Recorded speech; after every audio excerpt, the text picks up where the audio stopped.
கழுதைக்கு தெரியுமா கற்பூர வாசனை? போடா. என்ன தம்பி உக்கிரமா வர்றிய? தீபாவளிக்கு ஒரு ட்ரெஸ் எடுத்துட்டு போய் எப்படி இருக்குன்னு கேட்டா நல்லாவே இல்லைங்கிறானே. அதனாலதான் பழமொழியிலே பதிலடி கொடுத்துட்டு வந்துட்டேன்ல. பழமொழியில பதிலடியா? இந்த பழமொழிக்கு இதே அர்த்தம் உங்களுக்கு யார் சொன்னா? வேற என்ன? அண்ணனுக்கும் பெட்டி காஞ்சிக்கிட்டு இருக்கு. வேணும்னா இந்த பழமொழிக்கு விளக்கம் சொல்றேன், கேட்டு தெரிஞ்சுக்கிறீங்களா? விடவா போறீங்க? சொல்லுங்க கேக்குறேன். கழு அப்படின்னு ஒரு கோரப்புல்லு வகை இருக்காம்யா. அந்த கழுவுங்கிற கோரப்புல்லு வகையில தக்கிற பாயில இருந்து கற்பூர வாசம் வருமா. அதான் கழு தைக்க தெரியுமாம் கற்பூர வாசனை. இதுதான் இந்த பழமொழிக்கான அர்த்தம். அது தெரியாம நம்ம யாரையோ கழுதைக்கு தெரியுமா கற்பூர வாசனை வரவு போறவளையெல்லாம் திட்டிக்கிட்டு திரியிறோம். அண்ணே நானே புண்பட்டு வந்திருக்கேனே, இப்படி பண்றீங்களே. புண்பட்ட நெஞ்சை புகை விட்டு ஆத்துன்னு சொல்லியிருக்காங்கல்ல, சும்மாவா? இப்ப சொன்னீங்க பாருங்க, இது 100ல ஒரு பழமொழி. இந்த நான் போய் புகையை போட்டு வந்துடுறேன் ஒரு நிமிஷம். தம்பி நீங்க நினைக்கிற புகை கிடையாது.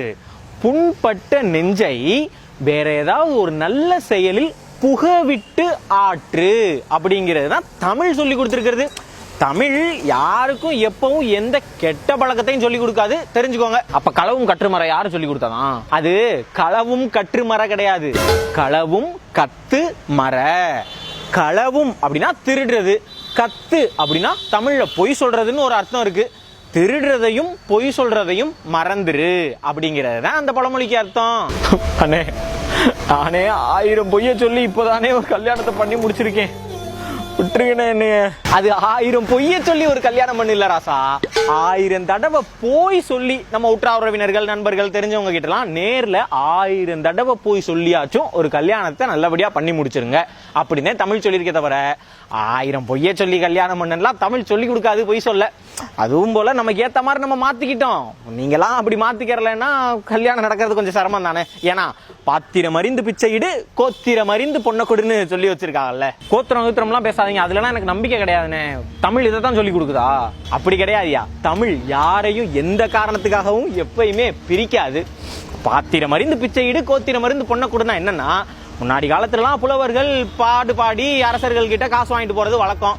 அப்படி அவங்க பாடும்போது அந்த பாடும் திறமையை அறிந்து அவங்களுக்கு பிச்சையிடுங்க அப்படின்னு ராசாக்களுக்கும், கோத்திரன் அறிந்து பெண்ணை கொடுனா கோனா அரசன், அரசனினுடைய திறமையை தெரிஞ்சுக்கிட்டு அவனுக்கு பொண்ணை கொடுங்க அப்படின்னு சொல்லி வச்சிருக்காங்க. அவ்வளவுதான், வேற ஒண்ணும் இல்லப்பா. சாரிண்ணே தெரியாம சொல்லிட்டேனே. இந்த யானைக்கு ஒரு காலம் வந்தா பூனைக்கு ஒரு காலம் வரும்னு சொல்ற மாதிரி உங்ககிட்ட ஏதோ போட்டி போட்டு ஜெயிக்கணும்னு கோவத்துல பேசிட்டேனே. ஆஹா அருமையான பழமொழி. ஆனைக்கு ஒரு காலம் வந்தா பூனைக்கு ஒரு காலம் வரும்.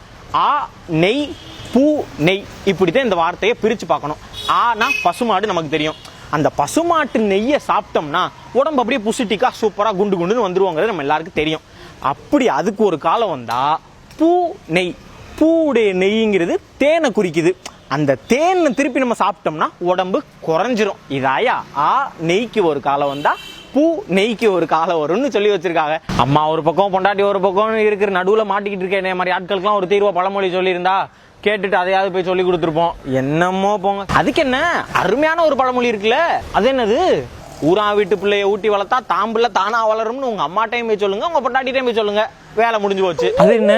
இப்ப உங்க அம்மாக்கு உங்க பொண்டாட்டி ஊரா வீட்டு பிள்ளை, அந்த பிள்ளைய அவங்க பத்திரமா ஊட்டி வளர்த்தாங்கன்னு வச்சுக்கோங்க, அவங்க உங்களை நல்லா பாத்துக்கிடுவாங்க. அதனால உங்க அம்மாவுடைய பிள்ளை சந்தோஷமா இருக்கும். ஊரா வீட்டு பிள்ளைய ஊட்டி வளர்த்தா தாம் பிள்ளை சந்தோஷமா இருக்கும். இது இன்னொரு மாதிரி எப்படி சொல்லலாம்னா, உங்களுக்கும் ஏதுவா சொல்லலாம். எப்படி? உங்களுக்கும் உங்க பொண்டாட்டி ஊரா வீட்டு பிள்ளை, அவங்க கர்ப்பமா இருக்கும் போது குழந்தை பிறந்ததுக்கு அப்புறம் அவங்கள நீங்க பத்திரமா பாத்துக்கிட்டீங்கன்னு வச்சுக்கோங்க, உங்களுக்கு பிறக்க போற பிள்ளைய அவங்க பத்திரமா பாத்துக்கிடுவாங்க. இப்படி எல்லாரையும் இணைக்கிறதுக்கு, குடும்ப உறவுகளை சேர்க்கறதுக்காக தமிழ் கொடுத்த அருமையான கொடை இந்த ஊரா வீட்டு பிள்ளைய ஊட்டி வளர்த்தா தாம் பிள்ளை தானா வளருங்கிற பழமொழி.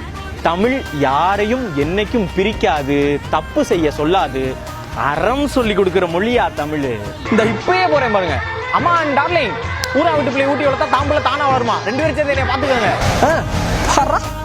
கத்துனா பொய் சொல்றதுன்னு அர்த்தமாண்டா, புண்பட்ட நெஞ்ச புகையை விட்டு ஆத்துனா வேற ஒரு அர்த்தமாண்டா. அப்படி சொல்லுங்கய்யா, தமிழ்யா.